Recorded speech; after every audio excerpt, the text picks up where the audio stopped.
Next topic is related with the configuration. So again, moving from the back, we discussed about the conformations. Those were rotations of the carbon-carbon single bond and whatever the relative positions of the different substituents changed, that caused different conformations. They were staggered, gauge and eclipsed conformation. Those were discussed already. One conformation, it is changeable into the another by rotation of the carbon-carbon single bond. When we come across the configuration, it is not convertible into one and another. Reason being, configuration only can be changed by breaking and the making of the bond. So whenever you are dealing with the words, be careful that how one structure is changeable into the another. When it is conformation, it is changeable by merely rotation of the carbon-carbon single bond. When it is configuration, it is only changeable by the breaking and the making of the bond. Whether we are actually dealing here with the breaking and making of the bond? No. Only I have designed the molecule or drawn the molecule as per my choice. What? If you want to convert one into another, you have to break and make the bond, not to rotate the molecule. So coming to the configuration, configurations, they are of the two type.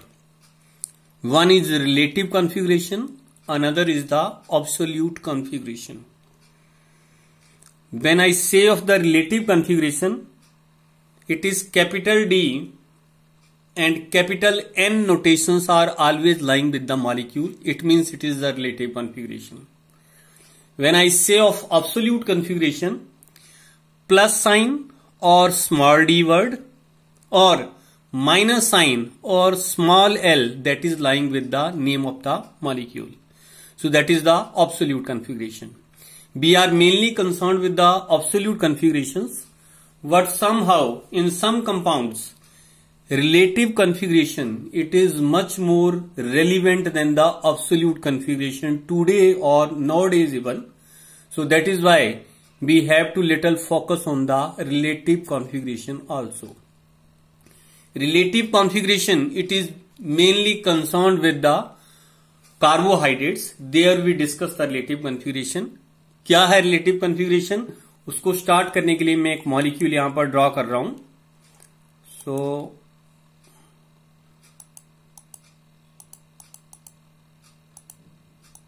a molecule is here, this one. Actually जो relative configuration है उसका origin ही D glyceraldehyde है. ये glyceraldehyde है. Glycerol 3 carbon atom होते हैं, आपको मालूम है, और ग्लिसरोल में जो है वो CH2OH, CHOH एंड CH2OH, उसको ग्लिसरोल बोलते हैं. लेकिन एक इसका हाइड्रोक्सिल ग्रुप जो वो एल्डिहाइड में चेंज हो गया है, इसलिए इसको बोलते हैं ग्लिसरल्डिहाइड. जो ये फिशर प्रोजेक्शन है, जिसको हमेशा ऐसे लिखा जाता है कि ऑक्सीडाइज्ड फॉर्म ऊपर और नीचे की तरफ जो है वो सबसे ज्यादा रिड्यूस्ड फॉर्म होगी, तो इस तरह से इसको लिखा जाता है. इसमें आपने लास्ट कार्बन एटम देखना है. This is the last carbon atom. कहां से? रिड्यूस्ड वाली फॉर्म का जो पहला कार्बन एटम होगा वो लास्ट होगा, या नीचे वाला कार्बन एटम जो वो लास्ट कार्बन एटम होगा. फिर सेकंड लास्ट कार्बन एटम ये क्रॉस के ऊपर आएगा, जो यहां शो नहीं कर रखा है. इस कार्बन एटम पे OH की पोजीशन चेक करनी है. अगर OH की पोजीशन जो वो राइट साइड को है, देन बी से it is A D configuration. क्या बोलेंगे इसको? D configuration.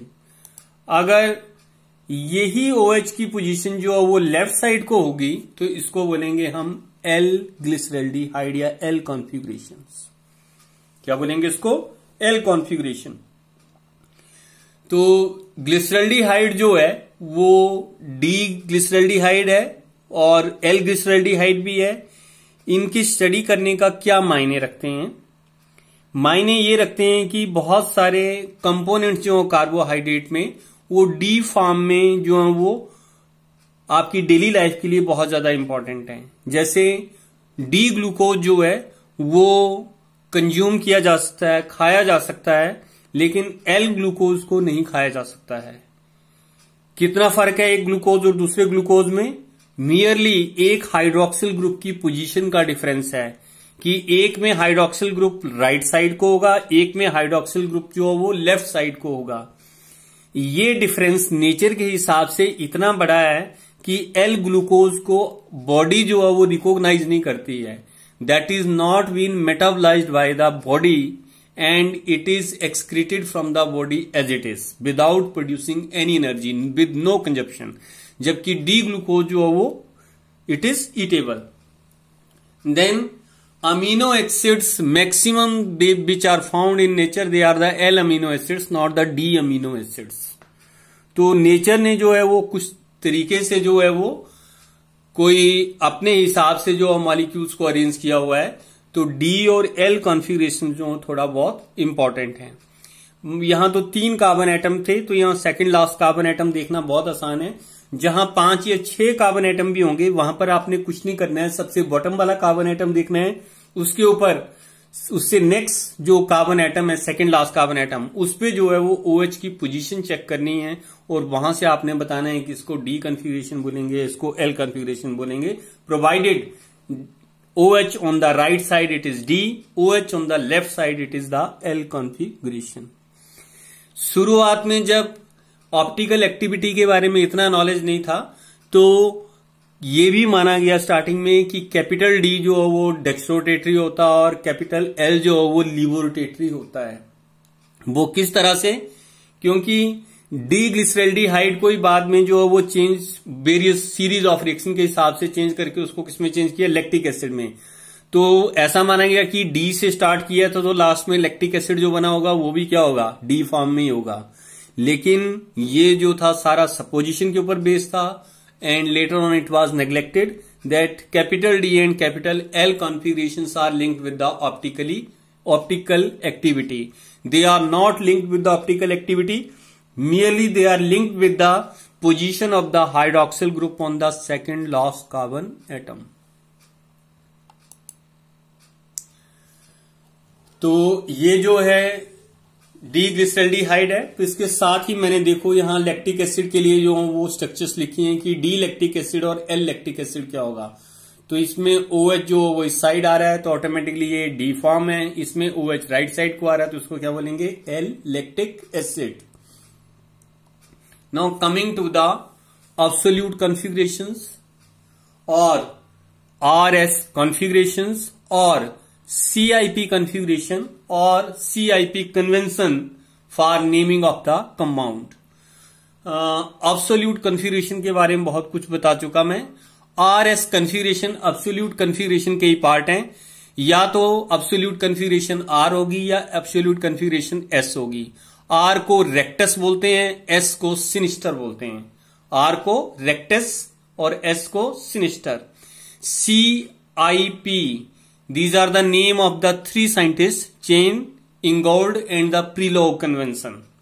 Chain, Ingold and Prelog, तो इन तीनों साइंटिस्ट ने ये रूल्स दिए हुए हैं एब्सोल्यूट कॉन्फ़िगरेशन के लिए। तो इसको CIP कॉन्फ़िगरेशन भी बोलते हैं या CIP कन्वेंशन भी बोलते हैं। क्या बोलते हैं इसको? चेन, इंगोल्ड, प्रीलॉग, कॉन्फ़िगरेशन और कन्वेंशन। इसमें क्या किया जाता है? इसमें आपने नंबरिंग करनी होती है एटम्स या सब्स्टिट्यूएंट की, और that is done by giving the priority to the their atomic weight और मॉलिक्यूलर वेट। वो कैसे की जाएगी? आपने जो है वो एटॉमिक वेट जिसका ज्यादा होगा उसको ज्यादा प्रायोरिटी देनी है, उसको नंबर 1 पे कंसीडर करना है। जैसे बहुत सारे आदमी खड़े हों तो उसमें क्या है? जो सबसे बूढ़ा उसको सबसे ज्यादा पहला नंबर, उससे कम बूढ़ा उसको 2 नंबर, इस तरीके से जो वो एज को डिक्रीज करते चलो। जिसको सबसे कम वेट आएगा या एज आएगी उसको लास्ट नंबर। तो उसी तरीके से यहां पर क्या है कि मॉलिक्यूलर वेट या एटॉमिक वेट जो वो आपने देखना है कि जिसका एटॉमिक वेट ज्यादा है उसको नंबर 1 देना है, जिसका कम है उसको बाद में जो वो नंबरिंग उसकी करनी है। नंबरिंग कैसे करनी है कैसे नहीं करनी है दैट आई विल टेल। तो आपके सामने जो है वो नंबरिंग करने के लिए 3D स्ट्रक्चर भी हो सकती है। तो ये फर्स्ट सामने जो है वो that is a 3D structure. इसको हम लेफ्ट हैंडेड स्ट्रक्चर भी बोलते हैं। क्या बोलते हैं इसको? Left handed structure. Left handed structure का मतलब है कि ये अगर डिस्कस किया जाए तो ये वाला जो एक बॉन्ड ये और ये bond that is lying on the plane of the paper, कई बार डिस्कस कर चुके हैं। This solid line it is above the paper and that dotted line it is below the paper. लेकिन ये दोनों जो ग्रुप लिखे हैं वो मैंने एक ही साइड को लिखे हैं। एक्चुअल में CH3 को इस साइड लिखा जा सकता है और H और OH को इस साइड लिखा जा सकता है, again making them away and above the paper. लेकिन वो राइट हैंडेड स्ट्रक्चर होगी। मोस्टली जो है वो आपने लेफ्ट हैंडेड स्ट्रक्चर से ही डील करना है, क्योंकि इसमें आपको बहुत ज्यादा जो है वो एटम्स की इंटरचेंज भी करनी होगी या एटम्स को एक्सचेंज भी करना होगा या इसको फिशर प्रोजेक्शन में भी चेंज करना होगा। तो एक ही स्ट्रक्चर के रिलेटिव जो वो आप इजिली काम कर सकते हैं। दो स्ट्रक्चर अगर आप रखोगे माइंड में, then you can't do the projections or you can't write the Fisher projections or other the Newman projections. Let us see here how to convert this structure into a Fisher projection. सबसे पहले आपने ये जो simple line है, ये line वाले atom जो उठाने हैं। So here I have picked the first structure, ये वाली स्ट्रक्चर C से COH मैंने उठा ली। उसके बाद दूसरी स्ट्रक्चर जो उठानी है तो ये वाला बॉन्ड भी यहां पर उठा लिया, देन CH3 भी यहां पर मैंने पिकअप कर लिया। उसके बाद क्या करना है, इनको सीधा कर देना है, बाकी कुछ नहीं करना है। ये जो टेढ़ी नजर आ रही है ना आपको, इसको क्या करना है? सीधा। तो आपने इसको जो है वो बॉन्ड को स्ट्रेट कर दिया और मिथाइल ग्रुप जो है वो भी इस तरीके से प्लेस कर देना है। तो ये पहला काम है आपका फिशर प्रोजेक्शन में चेंज करने के लिए। देन ये वाला बॉन्ड जो है वो, ये जो OH वाला बॉन्ड है ये मैंने यहां ड्रॉ किया है, ये OH है। इसको कहां ले जाना आपने? तो पहले तो बॉन्ड ओवर कर दीजिए, इसको सीधा उठा करके इस साइड को ले आइए and then OH also migrate to the this position. तो ये जो OH था यहां वाले साइड में, इसको उठा करके मैंने यहां प्लेस कर दिया है। Then it is the hydrogen here which is present. उसके बाद ये बॉन्ड भी आपने थोड़ा सा सीधा करना है, इसको ऊपर ले जाना है और हाइड्रोजन भी माइग्रेट करके आपने ऊपर पहुंचा देनी है। तो ये जो स्ट्रक्चर बनी आपके सामने, that structure is the Fischer projection. क्या डिफरेंस है इसमें? ये 3 डायमेंशन में आ रही है, this is coming into the 3 dimension. लेकिन जो फिशर प्रोजेक्शन है that is coming into the 2 dimension. बेशक यहां पर मैंने बॉन्ड जो है कैसे बना रखे हैं आपके सामने, I have made them by, एक सॉलिड है, एक सिंपल लाइन है, एक डैश लाइन है। इस तरीके से लाइन नहीं आएगी। ये जो नीचे स्ट्रक्चर आपको नजर आ रही है that is the changed Fischer projection. ये जो नीचे मैंने बना रखा है यहां पे, ये फिशर प्रोजेक्शन में कंप्लीटली जो वो चेंज हो चुका है। So that is conversion of the 3 dimensional structure into the 2 dimensional structure. तो 3D स्ट्रक्चर को आपने 2D स्ट्रक्चर में कन्वर्ट करना जो है वो इस तरीके से कन्वर्ट करना है। लेकिन ये लेफ्ट हैंडेड मॉलिक्यूल के लिए ही आप जो है इस स्ट्रक्चर को कन्वर्ट करोगे। मींस ये H और OH जो वो लेफ्ट साइड पे हैं, अगर ये राइट साइड पे होंगे तब इनकी कन्वर्जन जो इस तरीके से पॉसिबल नहीं है, उसके लिए डिफरेंट रूल्स हैं। कमिंग टू द नेक्स्ट, जब भी आपने नेमिंग करनी है तो 3D स्ट्रक्चर में भी नेमिंग की जा सकती है, 2D स्ट्रक्चर में भी नेमिंग की जा सकती है। 3D स्ट्रक्चर में नेमिंग किस तरह से करनी है और किस तरह से नहीं करनी है, आपने क्या करना है, जिसको भी कम से कम प्रायोरिटी मिल रही है वो वाला ग्रुप जो हमेशा कहां होना चाहिए, that should be away from अस। हमारे से क्या होना चाहिए, वो हमेशा अवे होना चाहिए। अवे करने के लिए क्या करना, आपने किसी एक बॉन्ड को भी आपने फिक्स कर देना है और बाकी आप 3 एटम्स की जो वो मूवमेंट जो वो कर सकते हैं। Any another 3 atoms can be moved while fixing one of the bond. आप जो है वो लीस्ट प्रायोरिटी ग्रुप आपने चेक करना है यहां पर। तो making the group away, away कौन सा है यहां पर, अगर ये line plane of the paper, ये line plane of the paper, it is toward you, तो OH की पोजीशन यहां पर अवे बताई हुई है इसने। इसका मतलब इस पोजीशन पे कौन होना चाहिए, हाइड्रोजन होना चाहिए। क्यों, क्योंकि सबसे कम एटॉमिक वेट किसका होता है, हाइड्रोजन का होता है। तो हाइड्रोजन जो है वो इस पोजीशन पे जाना चाहिए।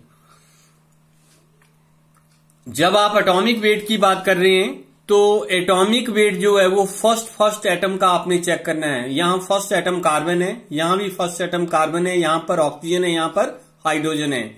जो पहला अटैच्ड एटम है वो एटम जो है वो एटॉमिक वेट के लिए काउंट करना है। तो हाइड्रोजन, कार्बन, कार्बन और ऑक्सीजन में ऑक्सीजन का एटॉमिक वेट ज्यादा होता है, इसलिए ऑक्सीजन पहले काउंट होगी। तो नंबर 1 मिलेगा ऑक्सीजन को। उसके बाद यहां कार्बन है, यहां कार्बन है, तो दोनों इक्वल हो गए। कार्बन के आगे यहां पर ऑक्सीजन है, कार्बन के आगे यहां पर हाइड्रोजन है। तो कार्बन के आगे यहां ऑक्सीजन है, तो ऑक्सीजन को ज्यादा प्रेफरेंस मिलेगा, वो जाएगी हाइड्रोजन को। तो सेकंड नंबर जो है वो इस ग्रुप का आएगा। थर्ड ऑब्वियसली इसका आएगा, और चौथा किसका आएगा, हाइड्रोजन का आएगा। तो इस तरह से आपने जो है वो 1 2 3 4 नंबर उनको जो है वो असाइन कर लेने हैं। फिर आपने लीस्ट प्रायोरिटी ग्रुप, जिसको नंबर 4 मिला है, चाहे वो हाइड्रोजन है चाहे कुछ भी है, वो हमेशा आपसे कहां होना चाहिए, अवे होना चाहिए। तो उसको अवे करने के लिए क्या करना है, आप मॉलिक्यूल को रोटेट कर सकते हैं। अब रोटेशन के लिए ये करना है कि जहां पर जिस पोजीशन में आपके पास लीस्ट प्रायोरिटी ग्रुप है वो पोजीशन फिक्स नहीं होगी। इस पोजीशन को तो आपको चेंज करना ही है, क्योंकि यहां पर क्या आनी चाहिए, हाइड्रोजन आनी चाहिए। तो ये भी मूवमेंट में होना चाहिए। दूसरा, ये हाइड्रोजन भी यहां नहीं रहनी चाहिए, तो इसकी मूवमेंट भी होनी चाहिए। तो OH वाला बॉन्ड और CH वाला बॉन्ड आप फिक्स नहीं करोगे। You can fix this bond which is C to COH, क्योंकि इनकी पोजीशन चेंज हो ना हो कोई लेना देना नहीं है। You can fix CCH3 bond. तो यहां मैंने CCH3 बॉन्ड को जो फिक्स कर दिया, ये वाला बॉन्ड। अब मैंने हाइड्रोजन कहां ले जानी है, I have to take it to the this position. तो ये मैंने एरो लगा रखा है, एक बार यहां आएगा, दूसरी बार कहां आएगा, रोटेशन से यहां आएगा। तो यहां रोटेशन होके ये देखो हाइड्रोजन जो वो यहां पर शिफ्ट हो चुका है। उसके बाद OH फर्स्ट मूवमेंट में यहां, सेकंड मूवमेंट इधर, तो OH की मूवमेंट कहां चली गई, टॉप पे चली गई। उसके बाद COH की मूवमेंट, पहली मूवमेंट में ये OH की पोजीशन पे, और उससे नेक्स्ट मूवमेंट पे जो है ये कहां आ जाएगा, it will come to the position of the H। तो ये पोजीशन ऑफ द H पे जो है वो पहुंच गया। Now this is the structure. इसमें जो है अब आप नंबर 1 और नंबर 2 और नंबर 3 जो है वो दे सकते हैं, ताकि यहां पर जो है नंबरिंग से जो है वो क्या किया जा सके, इसमें R या S कॉन्फ़िगरेशन जो है वो बताई जा सके। यहां देखो नीचे वाली स्ट्रक्चर में मैंने यहां पर which is shown below here, इसमें C से CH बॉन्ड जो है, ये वाला बॉन्ड जो मैंने फिक्स कर रखा है। I think it is not visible, अब शायद आपको क्लियर हो रहा होगा। So here the bond which is lying here, it is C to COH। ये बॉन्ड जो मैंने फिक्स किया हुआ है यहां पर, और इस बॉन्ड के फिक्स करने से जो है वो स्ट्रक्चर आपके पास ये बन रही है। अब इसमें जो है अपर बॉन्ड मैंने फिक्स कर रखा है, तो इन तीनों को भी जो एक अम्ब्रेला की तरह रोटेशन दी जा सकती है। तो सिंगल रोटेशन से H जो है वो OH की तरफ, OH CH की तरफ, और CH3 जो है वो H की तरफ मूव हो जाएगा। तो आपके पास जो यहां स्ट्रक्चर बनेगी, that is this structure, it is CCOH bond ऊपर वाला फिक्स हो गया, और नीचे यहां पर हाइड्रोजन आ गया, यहां H आ गया, और यहां पर क्या आ गया आपके पास, CH3 आ गया। तो इस तरह से रोटेशन से आपने जो है वो लीस्ट प्रायोरिटी ग्रुप जो वो आपके पास, उस ग्रुप को आपने अपने से अवे करना है। So that is the way to change the position of the least priority group away from us. तो हमेशा जो है वो नेमिंग से पहले आपने जो है वो उसको अवे जो है वो मूवमेंट उसकी जो है वो करनी है, किसकी, लीस्ट प्रायोरिटी ग्रुप की। उसके बाद जो है वो उसमें नेम जो उसको असाइन किया जा सकता है। तो नंबरिंग किस तरह से करनी है, यहां एक सिंपल एग्जांपल है आपके पास। This is the carbon containing bromine, chlorine, hydrogen and the fluorine. तो नंबर 1 सबसे पहले ब्रोमीन को जाएगा, क्योंकि ब्रोमीन के ऊपर ब्रोमीन का एटॉमिक वेट ज्यादा होता है। उसके बाद एटॉमिक वेट क्लोरीन का है, तो नंबर 2 किसको जाएगा? क्लोरीन को। उसके बाद नंबर 3 जाएगा फ्लोरीन को। नंबर 4 किसको जाएगा? हाइड्रोजन को। हाइड्रोजन ऑलरेडी यहां पर अवे फ्रॉम अस है, तो सीधी इसकी जो वो नेमिंग की जा सकती है। फिर आपने 1 से 2 और 2 से 3 जो एक सर्कल ड्रॉ करना है। So just like this way, तो ये एक सर्कल ड्रॉ कर दिया। It is from 1 to 2 and 2 to 3। तो ये सर्कल देखना है क्या ये क्लॉकवाइज है या एंटी क्लॉकवाइज है। अगर ये आपको क्लॉकवाइज नजर आता है then you can say it is a R configuration. क्या बोलते हैं इसको? Rectus it is. So it is a R configuration. जब आपके पास एटम जो है वो एक ही तरह के हैं, तो हम उससे नेक्स्ट एटम को जो है वो कंट्रीब्यूशन उसकी जो है वो कंसीडर कर लेते हैं। तो यहां नीचे एक और एग्जांपल है कि इस एग्जांपल में आपके पास यहां पर कार्बन, यहां पर फिर कार्बन, यहां पर कार्बन, यहां पर OH। तो सबसे पहला नंबर जो वो OH को देना चाहिए, क्योंकि फर्स्ट लिंक्ड एटम आपने चेक करना है। तो यहां ऑक्सीजन जो है वो नंबर 1 पे आ रहा है। ग्रुप कितना भी बड़ा हो सकता है, लेकिन सबसे पहले फर्स्ट एटम जो है वो आपने कंसीडर करना है। सो OH जो है वो फर्स्ट पोजीशन पे आएगा, तो नंबर 1 जो वो आपने OH को देना है।